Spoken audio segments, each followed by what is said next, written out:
The barbecue had been meant to be a simple family gathering, a time to enjoy grilled burgers and share light-hearted banter, a cherished tradition that always brought our family closer. I had dedicated the entire morning to preparing the yard, meticulously ensuring everything was perfect, right down to the arrangement of the chairs and the condiments laid out for the burgers. Little did I know that my wife, Monica, had other intentions that day, plans that would shatter the very fabric of our lives. Monica looked stunning as she floated through the crowd, effortlessly mingling with our guests, laughing at jokes, and showering compliments on the food. To the outside world, we were the perfect couple, and I played my role flawlessly, greeting family members, laughing along with the jokes and maintaining a facade of happiness.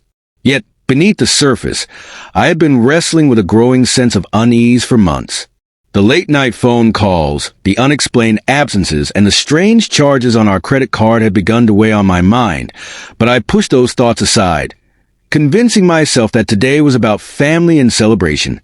As the sun dipped lower in the sky and the smell of sizzling hamburgers filled the air, the whispers of the guests mingled with the sounds of laughter, creating a vibrant atmosphere.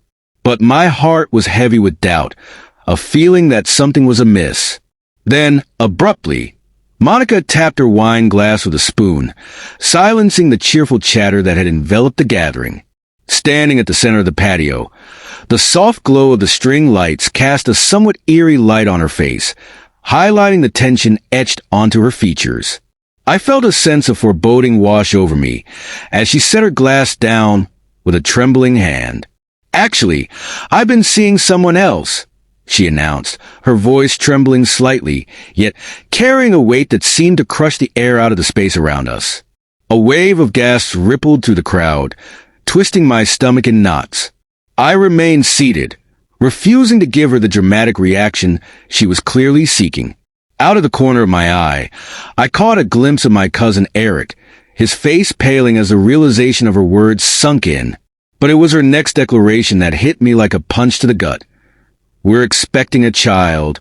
Those words pierced through the air like a dagger, and the crowd erupted into shocked whispers and wide-eyed stares, all eyes darting between me and Monica, seeking my response, whether it would be sympathy for her or condemnation. But I had no intention of giving them the spectacle they craved. Instead, I took a long sip of my beer, set the bottle down, and stood up, feeling an icy calm wash over me. Monica's eyes locked onto mine, expecting outrage, accusations, and a dramatic confrontation.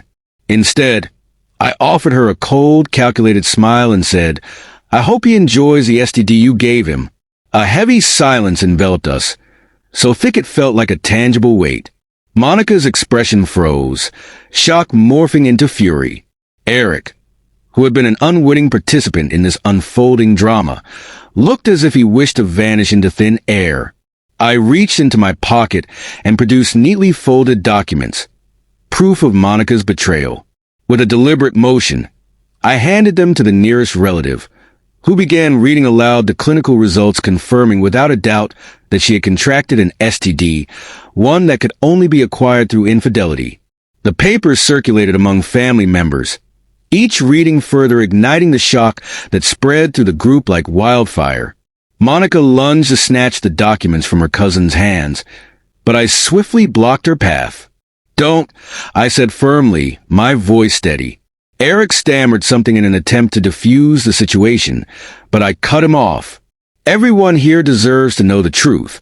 His gaze darted between Monica and me, realization dawning on him that his secret was no longer a secret at all.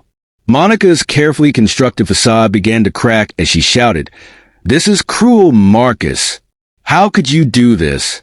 Tears welled in her eyes, transforming her from a confident woman into a desperate figure.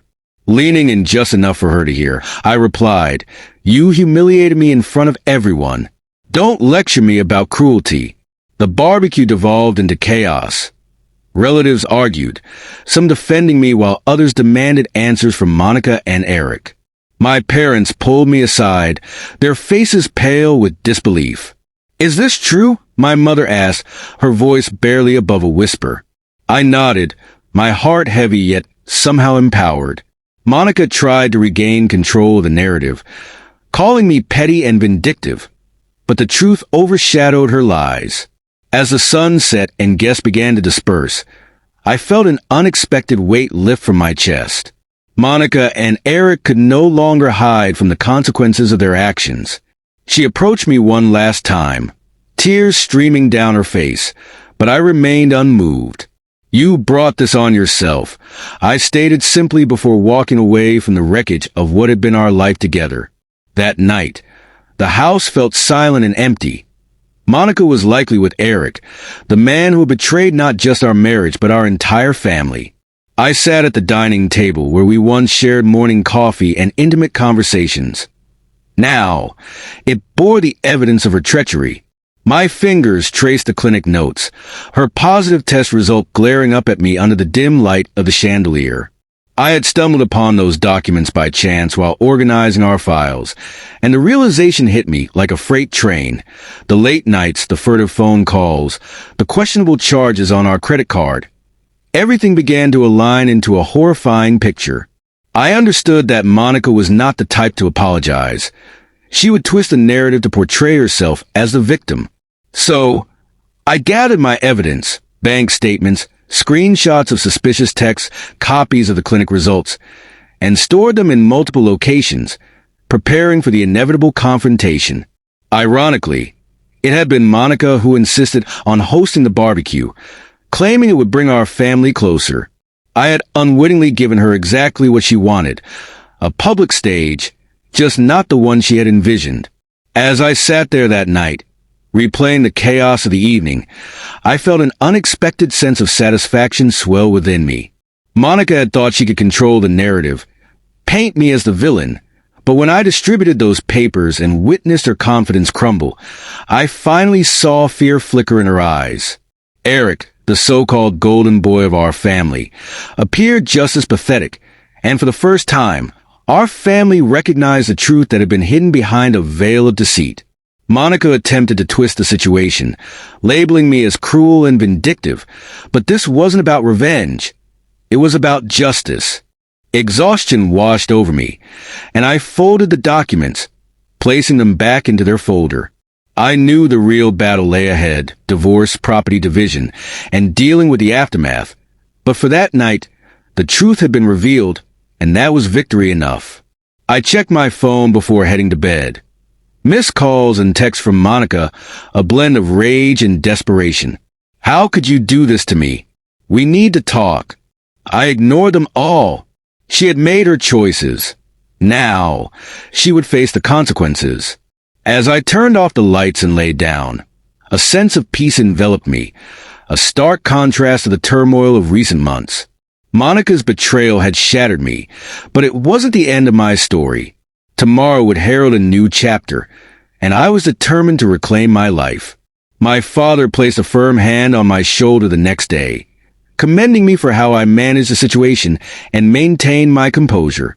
His remarks about my dignity resonated deeply, as I had felt foolish and humiliated due to love and loyalty.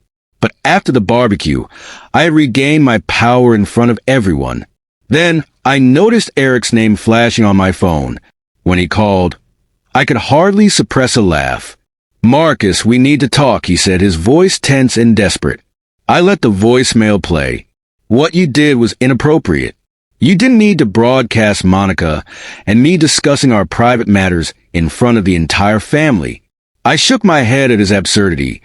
He was humiliated and furious, but he had brought this upon himself.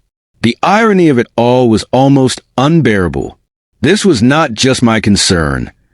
He had betrayed our familial bonds, and I felt no obligation to respond. Eric didn't deserve an explanation for his behavior. He could wallow in his shame. Later that evening, Monica appeared at our house, her hair disheveled and makeup smeared, but her eyes burned with defiance. "We need to talk," she insisted, her voice firm. I leaned against the counter, arms crossed, prepared for the confrontation. "Talk," I asked, my voice steady as I regarded her. "You embarrass me in front of everyone," she spat, anger radiating from her. I raised an eyebrow, taking a moment to analyze her. "You've embarrassed yourself. You stood before our family and revealed that you were having an affair with Eric. All I did was present the facts. Don't confuse publicity for humiliation. She attempted to argue, her voice rising with each word, but my composed demeanor only fueled her rage. Soon, she resorted to insults, her face flushed with anger. "You're pathetic," she yelled, her voice echoing in the empty kitchen. I let out a bitter laugh, shaking my head. "Monica, always the victim. I'm not the victim here. I'm the man who finally decided to stop tolerating your lies." In a fit of rage, she stormed out of the house, slamming the door behind her. As her car pulled out of the driveway, I muttered under my breath, "You might want to jot that down for your memoir." For the first time in months, the house was quiet, a welcome reprieve from the chaos that had engulfed my life. I poured myself a drink and sank into the couch, reflecting on the whirlwind of emotions that had defined my recent days. Monica and Eric's betrayal had been painful, but now that the dust had settled, I finally felt in control. I wasn't just surviving, I was winning. Over the next few days, I ignored the incessant texts, calls, and pleas from family members who sought to mediate between Monica and me. Her parents attempted to excuse her behavior, claiming she was under immense stress, but I remained resolute. Stress doesn't justify betrayal. She made her choices. Now she must live with them, I firmly stated. The real turning point came when I met with my lawyer, Nathan. With every piece of evidence, Monica's infidelity, reckless spending habits, and damning messages, I built an airtight case. I was done playing defense. It was time to go on the offensive. Meanwhile, Eric's life was also unraveling. His wife, Sarah, had already filed for divorce, and mutual friends were beginning to distance themselves from him. I should have felt pity for him, but I didn't. He had made his bed, and now he had to lie in it. The house was finally mine again, a space I could reclaim for myself. I began to clear out Monica's belongings one box at a time, reclaiming a piece of myself with each sealed package. Eric kept trying to reach me, his messages oscillating between guilt and anger. "Man, we need to talk. This has gotten out of hand," he pleaded in one message. I ignored him, just as I had ignored the 6 voicemails he left since the barbecue. There was nothing to discuss. I sat at my kitchen table as Nathan meticulously outlined the steps for a swift and final divorce. The evidence was indisputable. Clinic results, bank statements, and incriminating messages. It was all ironclad. Monica would have little room to argue her way out of this. This wasn't just about winning a case. It was about dismantling the false realities she and Eric had constructed. The first step was freezing our joint accounts. Nathan assisted me in obtaining a court order barring Monica from accessing a single cent. I refused to let her fund her affair with my money. When Monica realized what had happened, she exploded one afternoon, storming into the house uninvited, hurling her bag onto the kitchen counter. "What the hell, Marcus? I can't access any of our accounts," she shrieked, her voice a mixture of disbelief and anger. I sipped my coffee calmly, my demeanor unshaken. "They're not our accounts anymore, Monica. You forfeited that right when you chose to finance your affair with Eric. You're punishing me because you can't handle that our marriage is over," she snapped, her voice rising. I set my drink down and met her intense glare. "No, Monica. I'm making you accountable for what you did. You think I'm the villain here? You're the one who chose to betray our vows." She attempted to argue, throwing out excuses and insults, but her words bounced off me like raindrops on a windshield. I was done with her manipulations. The next step was ensuring that Monica's infidelity was front and center in the divorce proceedings.